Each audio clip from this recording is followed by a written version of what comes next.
And also on the health front is this week gigantic news from the federal government that after months of back and forth, and yes, we will, no, we won't, maybe we wills, they have decided to fund, at least partially fund, the liberation treatment for MS patients. And we've heard so much about this already. Of course, it's this controversial treatment that was pioneered by the Italian doctor that involves the widening of the veins in the neck that take the blood to the brain, and that he had determined that that these veins were becoming blocked by iron deposits, and that was leading to the MS symptoms. And so lots of people were going to other countries to have this done, some with great success, others not so much. So this week we found out that the federal government has agreed to fund it. Now, we don't quite know for how long and for how many, or if there's going to be a cap. We're not sure. But Chris Alkenbrock joins me on the line, and he lives with MS, and he's from here in Nova Scotia. And Chris, we've spoken to you a bunch of times about your journey. How are you feeling today with all of this hubbub about the news of the funding?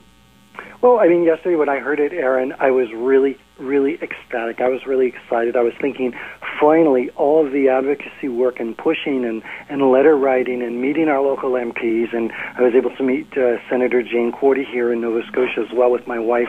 But we were thinking, wow, finally, it's all come, to what we wanted. Mm-hmm. However, listening to now I'm taking a step back now. Listening to the actual speech given by Leona Aglukkaq, the health minister, I have a little bit of more of a guarded optimism now, and hearing some of the interviews of neurologists on other radio stations and TV stations and so forth.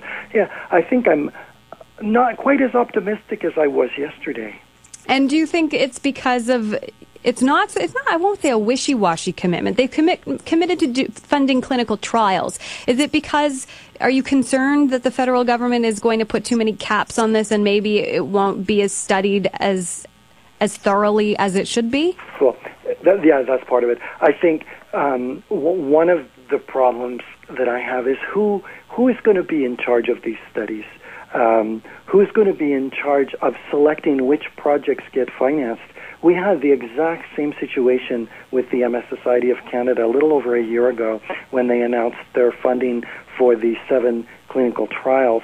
And there were actually some great proposals made that were not accepted or financed. There is only one Canadian who has done, who has been responsible for doing 5 or 6 procedures in Barrie, Ontario, mm-hmm. and that's Dr. Sandy McDonald.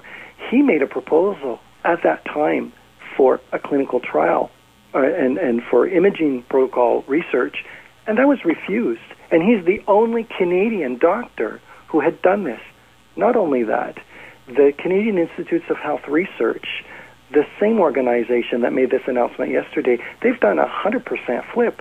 They had a unanimous vote rejecting clinical trials last year, and this year they have a unanimous vote approving clinical trials. And quite honestly, there hasn't been that much more research made available in the last year that was not available to them the year before. Mm-hmm. They filtered which studies they looked at to make their, in my opinion, biased decisions. And I hope that we're going to move forward this year with a little more positivism, but like I say, I still have a guarded optimism. I'm glad that they're moving into the, let's prove it once and for all, or disprove it once and for all, whatever, but let's have the right people doing the research. Absolutely. Do you think that maybe, and this is pure speculation, but that since we've had the election, that maybe, prior to the federal election, the government was just way too uneasy spending the money on something that hadn't been conclusively proven?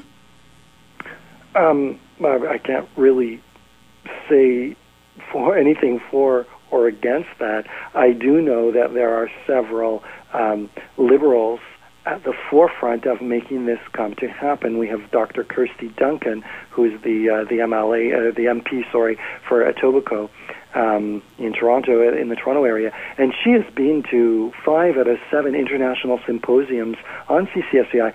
She has been very instrumental in bringing this to Parliament. She's she actually formed a neurological subcommittee to study this and brought specialists to talk about it. And still, even with all of that information that was available before the last year's decision of the Canadian Institutes of Health Research, they still didn't listen to. And finally, they say now, in fact, Alain Baudet, I'll just say this quickly, he said, the results of the meta-analysis of all of the research carried out so far and all of the association trials carried out so far suggests a greater prevalence of CCSCI in MS patients. But they knew that a year ago. So why did they make us wait? With MS, time is brain. Absolutely. And, I guess what I was just getting at is I really hope that they didn't over-politicize this. That's, because it's something that affects, how many Canadians live with MS? 75,000 people. So that's a sizable portion of our population. Yeah. And 3,000 in Nova Scotia, in the maritime area, 3,000 people. And how, just to make it bring it back to you, how have you been doing since having your procedure in Poland? Okay, well, first of all, it's been a year and a month and a half, a year and 6 weeks that I had the procedure. There were some things that came right away. You wake up and you feel like, I don't know how to explain this, but you feel like, oh my gosh, who turned on the lights? Because you have this, it's called cog fog, we refer to as cog fog.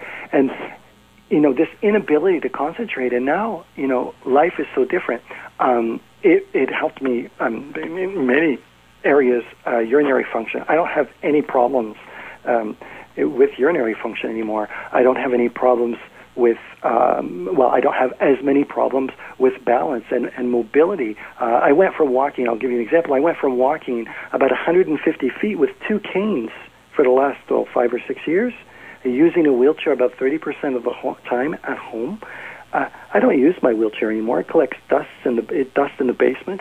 I was up to walking about 4 or 5 months ago, walking about 1.5 kilometers to 2 kilometers a day with just 1 cane. Well, Chris, you know what? It sounds fantastic, and unfortunately we're out of time. I would like to devote more time to discussing your concerns about this, but I'm sure we will speak about it in the future. Chris Alkenbrecht lives in Nova Scotia. He lives with MS, and it's his comments on the federal funding for the liberation treatment. On the other side,